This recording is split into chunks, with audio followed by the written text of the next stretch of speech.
Greetings all, Ferrariman601 here. Welcome to the third podcast in F1 2018, the first of the car reveals. Today, February 14th, Haas Formula One team have become the first 2018 constructor to release pictures of their 2018 Formula One car. Here it is, the Haas VF-18. A disclaimer, these are computer-generated images. These are the official renders released by Haas. These are not actual photographs of the VF-18 as it currently exists. So definitely take these pictures with a little bit of a grain of salt. However, this is the closest we can come right now to seeing any of the 2018 Formula One cars. Of course, this weekend next, the launch schedule is beginning in earnest, so we will be seeing almost the entire field by the end of the month. However, Haas are the first to release pictures of their 2018 Challenger. Anyway, what we can divine from these shots, because they are computer renders, is somewhat limited. Of course, Formula One teams are always at their liberty to try and disguise any competitive advantages that they think they may or may not have with these computer renders, so take them with a grain of salt. However, just looking macrocosmically here at these renderings of the VF-18, we can start to divine some general design characteristics and perhaps where we might expect Haas to shake out in the competitive order as the season unfolds. First off, on this shot, we can see obviously a frontal view of the VF-18. We're overlooking the front wing, the front nose section, and looking toward the cockpit area. The rest of the car more or less obscured from view just as an artifact of the angle from which we're looking. However, we can start to divine some basic details here. Of course, none of this is to say that this is what the car is actually going to look like once we do see it in the flesh, but this is what Haas have given us to play with. First thing we notice on this shot, of course, we've got the front wing here. That delta profile of the front wing has been maintained, carrying over from 2017, so that delta profile of the wing, as you see it coming across there, raked backwards a little bit. That is in the regulations, of course, and it gives that delta profile. What Haas are doing with their front wing, though, is very interesting. You can see that this wing render is very complicated in terms of the flap elements that we've got going on here. Obviously, we have the main plane, the neutral section of which is there in the center, and then on the outboard sides of the wing, the teams start to play. Just counting elements here. Here's the main plane, and then we have 1, 2, 3, 4, 5 primary elements on those flaps there, and then some cascades. We've got at least 3 here. 1, 2, 3. There's potentially a 4th right here. It's a little bit difficult to tell from this shot. I can't quite tell if that's part of the primary flap element or if that is a cascade element, but nonetheless, there you go. And then we have some cascade elements running in this section of the wing, running off to the side, curving in an outboard direction, helping the air sort of spill across the wing and try to deal with some of the turbulence created by those big front tires out there in the wind stream. Additionally, on this shot, we can see the inverted U channels, as we've come to expect from these Formula One wings. Here on the outboard side of the wing, there's the first one, and then it looks like we have a secondary one in this area right there. 2 inverted U channels there on this front wing. Also, we can tell from this shot, quite obviously, that Haas are running a double wishbone push rod suspension on the front, your lower wishbone and your upper wishbone, and here is your push rod element coming up into the top section of the front of the monocoque right there. So double wishbone push rod, as we're probably expecting on all of these Formula One cars this year, as we saw last year. Double wishbone push rod suspension on the front, and most likely we're going to see a double wishbone pull rod suspension on the rear. That was the design trend in 2017. I'm fully expecting all of that to continue here in 2018.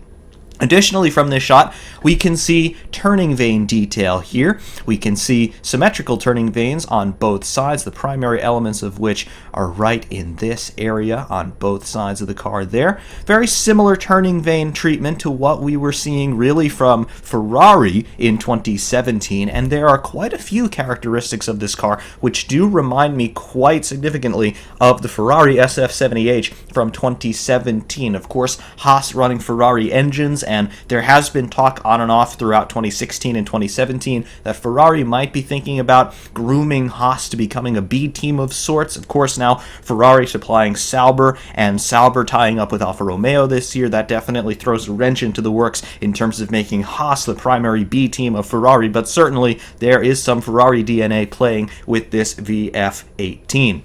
Additionally, from this shot, we can start to divine a little bit of bargeboard detail. We have some better shots coming up that show this in more detail, but very clearly you can see some bargeboard activity happening in this section of the car right there. And of course, from this shot, it's a little bit difficult to discern the edge of the bargeboard versus the leading edge of the floor, but generally that area of the car is where we're talking about in terms of the bargeboard detail. Of course, the elephant in the room, halo. You can see Haas have rendered the halo in black here, and more or less this does mesh pretty nicely with the overall colors of the car. Speaking of the colors, this is very close to the launch spec 2016 livery that we saw from Haas, and of course they ran that livery all the way through 2016. They made a color change in 2017. They said it was to look better on television. I don't quite understand why they went in that direction, so certainly encouraging to see Haas returning to their original colors here back from 2016.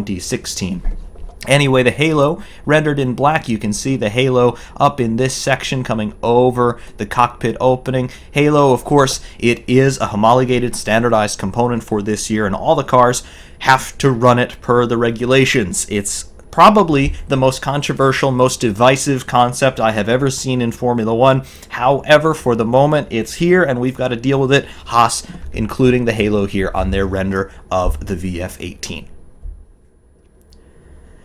And on this next shot here, we're looking at the VF-18 from the front left, basically a front three-quarter view if you like. I must say, Haas being rather detailed with these renderings. Formula One teams in the past, when they've released computer-generated images of their cars prior to the official launch, they've been a little bit deceptive. I'm thinking about Williams in 2017, where they released a very deceptive rendering of the FW40 before they actually unveiled the car in the pit lane at Barcelona. But Haas being reasonably detailed here, and we can divine quite a few design traits of this car. Of course, they're not showing us everything that's likely to be on the car, and of course, they're within their rights to do that. Chiefly, I'm expecting there to be an S-duct on this car, the outlet of which would be someplace in this area there, highlighting there on the front section of the wing there. Most likely there would be an outlet between those two red lines. Haas not including that on this rendering, but so be it. However, on this shot, we can get a better view of the nose profile now, and you can see very clearly Haas are running that thumbnail nose that you could see there in that black circle there. They're running a thumbnail nose much like they did last year, and actually much like Ferrari did on the SF70H in 2017. Yet more similarities between this car and last year's Ferrari. Additionally, on this shot, we can see a few more aerodynamic appendages in somewhat better detail here. First off, you can see the end plates of the front wing. Again, Haas being quite liberal with their details here. You can see the end plate detail there on the front wing. Very, very cool. And of course, we're expecting a design more or less in that vein this year.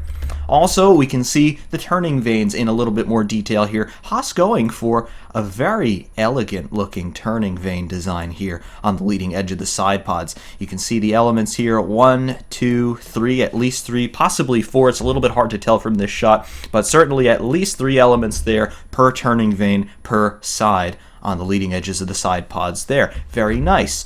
Also, the side pod inlet geometry is quite interesting on this car. Yet more reminders of the Ferrari SF70H. You can see the geometry of the side pod inlet. It is quite narrow. Quite narrow indeed. And does this shape remind you of anything? Well, it certainly reminds me of the SF70H from Ferrari. So I don't really like to draw comparisons between teams, between years, but Haas, with that Ferrari technical know-how, at least in the engine department, and certainly that definitely carries over into the aerodynamic department as well, because the engine has cooling requirements and things like that. That side pod inlet, I remember last year we were all just gushing over how Ferrari were able to sculpt those side pod inlets, and you can see something very similar happening here in 2018 on the Haas car. Additionally here, this gives us a little bit better shot of the halo as well, and you can see the overall geometry of the halo coming up from the front of the monocoque and then swooping back to the back of the monocoque on top of the cockpit surround there. Of course, halo, as we mentioned, here it is, and I do have to say, it doesn't look terribly intrusive. I mean, yes, you notice it, and once we have a driver in the car, it's going to be even more noticeable because it's going to be obscuring our view of the driver's helmet a bit. Not saying what it's going to do in terms of obscuring the driver's vision out of the cockpit, but there it is. Also, you'll notice here, 2018, we have no more shark fins, at least no more full shark fins, but very clearly you can see Haas running somewhat of a shark fin in this area of the car. Of course, unlike 2017, where the shark fins would extend pretty much straight out all the way to here and then come down, Haas cutting theirs off and then bringing it down at roughly 45 degrees to meet up with basically nothing, the dead space there in front of the rear wing. The DRS actuator pylon still where it was last year and still pretty much where it was at the advent of DRS all the way back in 2011. And of course that is on top of the pylon supporting the rear wing in this area here. It looks to be a single pylon, at least from this shot. I'm not entirely sure if this is accurate, of course, being a computer render, but looks to be a single pylon there supporting the rear wing as well as giving rise to a place to put that DRS actuator pod. You'll also notice that there are no T-wings. The T-wings last year were mounted on the end of the shark fin, which of course used to run out in this area, and then you'd have a T-wing out here someplace. Of course, all of that has been banned for 2018, so no T-wings or shark fins. Also on this shot, looks like my suspicions are correct in terms of the suspension geometry. We have a pull rod rear suspension on this Haas. This first line here, this is your upper element of the wishbones there on the rear suspension, and then here looks to be a pull rod. I would expect there to be lower wishbone someplace in this area, not quite visible on this shot, but double wishbone pull rod suspension on the rear, double wishbone push rod suspension on the front. Last aero detail that we can really see from this shot, we've got canard winglets in this area of the monocoque, very similar to what Ferrari were introducing on launch spec SF70H last year. So definitely lots of crossover in design between Ferrari and Haas from 2017 to 2018. Now, is this truly Ferrari influence at the Haas factory, or is this Haas looking at the Ferrari and saying, well, they had a good car, so let's copy what they did? It could be either or maybe it's a little bit of both. I'm not privy to that sort of information, but certainly you do have to say that there is some family resemblance going on here. And now on this shot, looking at the car from 90 degrees off the left side, we get a nice view of the car's left flank, and you can definitely see that shark fin or lack of shark fin detail a bit more clearly in this area. Just coming down pretty much in this profile down to the rear wing. It's very much in line with what we saw teams doing really back to 1995 or so, and then all the way up to 2007, 2008, before shark fins really started to come in 2008. I remember Renault brought in a big shark fin at the Spanish Grand Prix in 2008, and that started the shark fin revolution. That is now completely gone this year. But you can see Haas definitely exploiting the regulations to their limit and then using that as a little bit of branding space, putting up Romain Grosjean's number 8 there. And I definitely wouldn't put it past them to put some sponsorship in that area as well as the season develops. On this shot, we can get our first proper look at the barge boards. You can see the profile of them in this area. Pretty standard, but at the same time, the designers are a little bit limited in terms of what they can actually do in this area, even though all of this has been greatly relaxed since 2017. Haas going for these primary barge boards in this section in front of the leading edge of the floor, which would roughly be over here, and then they just follow this roughly triangular profile all the way down to meet up with itself there at the bottom. Very interesting. You can get another look at the turning vane detail there. This shot is a little bit lower resolution than the other, so we can't really zoom in too much more before we start to lose too much resolution, but you can see the turning vanes here. Very nice geometries of the turning vane elements themselves, 1, 2, 3, and then there is a vertical stay coming down between them, roughly in this area there. Of course, the rationale of the turning vane being you want to try and get air around the side pod so that you can start to funnel it in this direction toward the rear zone of the car. So Haas definitely trying to achieve that sort of flow dynamics.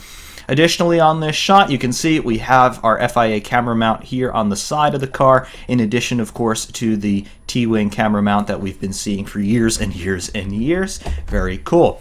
Also, the roll structure is now a little bit more evident here. Of course, here is the air snorkel. This is the intake for the engine, and then below that we have got two pylons, just giving a little bit more vertical support to the car in that direction, and that is integrating this loop here. This loop there is there for the FIA regulations. This is so that the car can be lifted out of a corner if it's had an accident or anything like that. A crane can come in there and they would loop up their lifting hook and lift the car out of harm's way. Pretty much nothing else that we can see on this shot. Of course, computer renders, they might be hiding a little bit of detail, but I do just want to point out these louvers along the side of the cockpit. Very similar, again, to what we saw from Ferrari in 2017. So, yes, I know that there's a little bit of a vein through this video of comparing this car to the Ferrari SF70H, but I am not unfounded there with that little brain blast that I've had. The moment I saw this car, I thought, that's last year's Ferrari in many respects, and well, it certainly does appear to be so. And on this shot, looking at the car now from the right side and the rear, a rear three-quarter view if you like, and here we can start to divine a little bit more detail of the geometry of the side pod.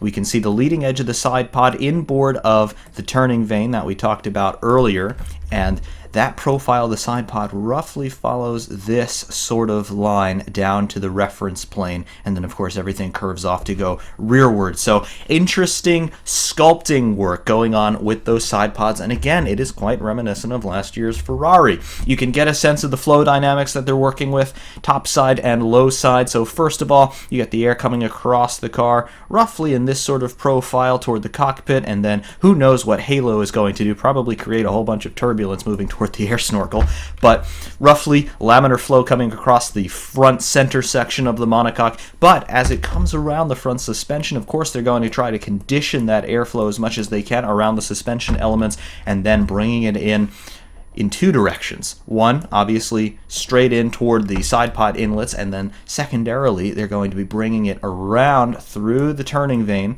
and then they're going to try and channel it down as low as they can to feed the top side of the diffuser. So roughly, you can see what they're doing there with the airflow.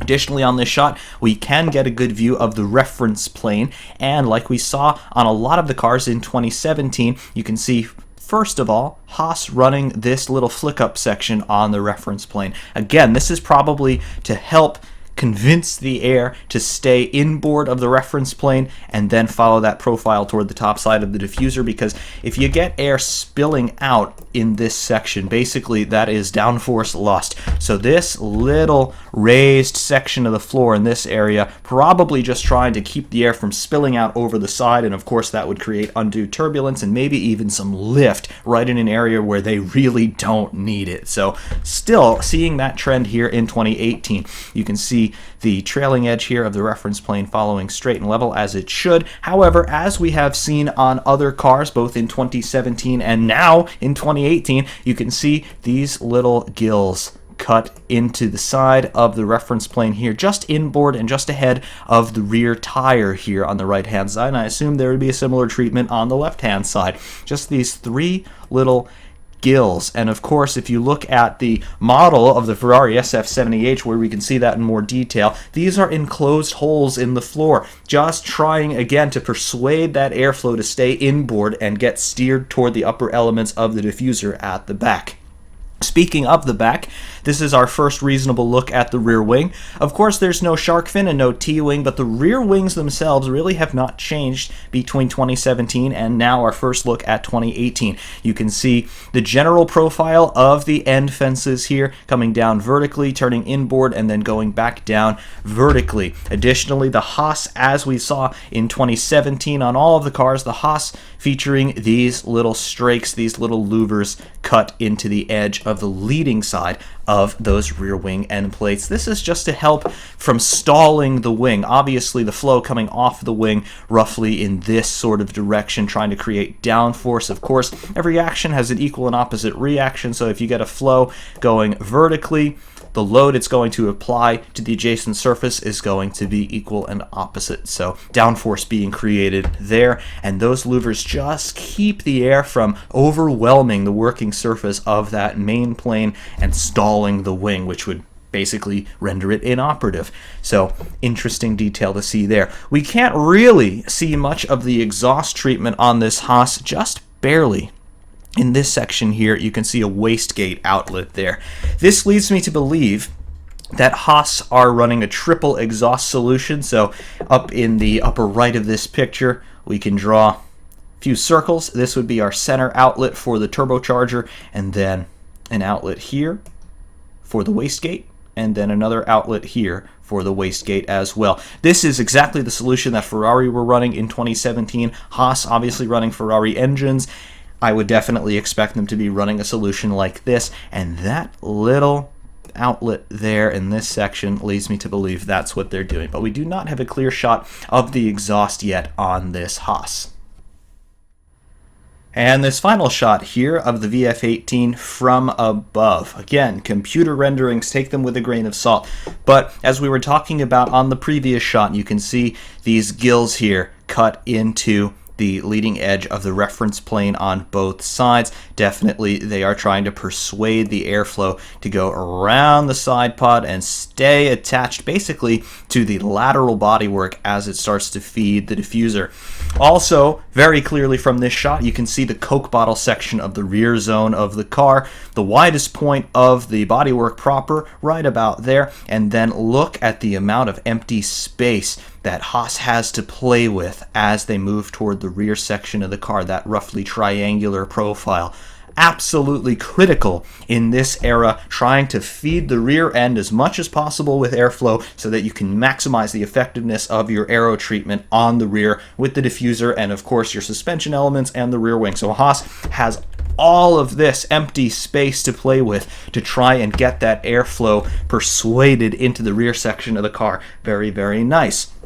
Also, very impressive to see just how narrowly waisted the car is in this section here, running across the car latitudinally.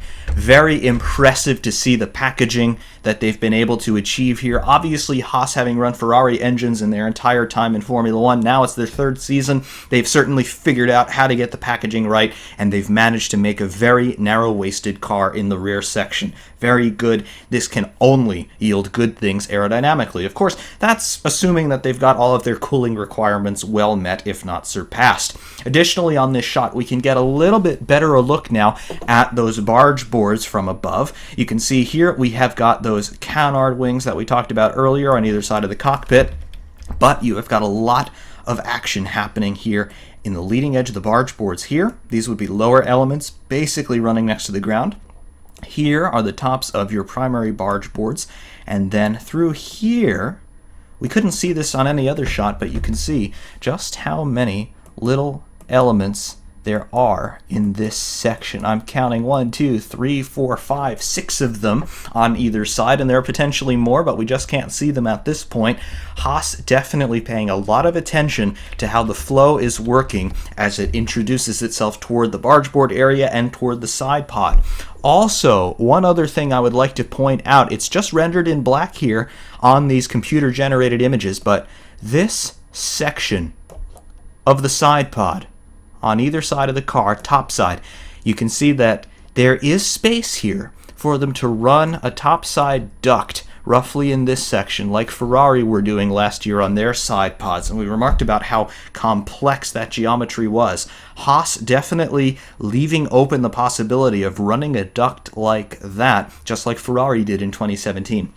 What exactly is the purpose of that sort of a duct? Is it for turbo inlet? Is it basically for intake air? Is it for cooling of the gearbox and the KERS batteries? I'm not entirely sure, but Haas certainly allowing the opportunity, at very least, to run something in that area. And of course, when we see the car in the flesh, we'll definitely have to look a bit more closely for details like that. In addition, we'll have to look for an S-duct outlet, which will probably be someplace between the region of these two red lines.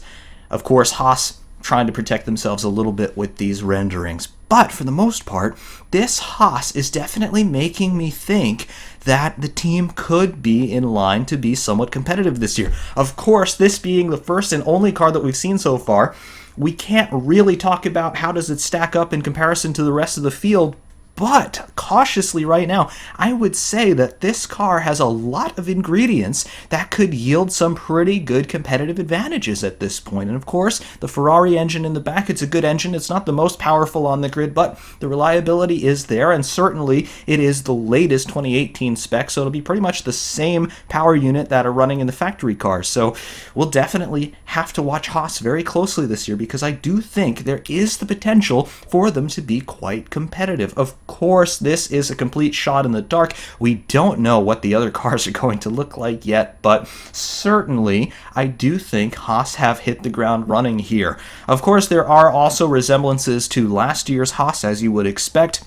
Gunther Steiner, the team principal, saying that they took the best traits from last year and they tried to develop them into this year's car, and they've also tried to address some of the weak points of last year's car's handling, principally some aerodynamic instabilities that they had through corners, and of course they had brake problems plaguing them last year, particularly with Romain Grosjean. I'm still not entirely sure what the deal was on Grosjean's car. I don't know if it's something that has more to do with driver feel than actual component performance, but certainly brake issues were plaguing Haas through 2016 and through 2017. So hopefully now they have finally got a handle on all of that as well, and now Haas can really start to be challenging for results. They had a very impressive start to their Formula One campaign in 2016, scoring points in the opening rounds. That was certainly quite impressive. They tailed off a bit in 2016, they tailed off a bit in 2017, but this team does know how to put a car together, and this team does know how to score points, and hopefully this year we can see a Haas on the podium. I know it's a little bit of a long shot, but I'm optimistic that this team from North Carolina just might be able to represent itself very well in Formula One in 2018. However, that's all we've got right now from the 2018 launches. The Haas VF-18, the first car to break cover, at least in the virtual world, in 2018. Very intriguing stuff, and of course, this week and next, we're going to be seeing the rest of the field, so certainly stay tuned for all of that action. Until next time, though, Ferrari Man 601 saying thank you all very, very much for watching, and we will see you soon.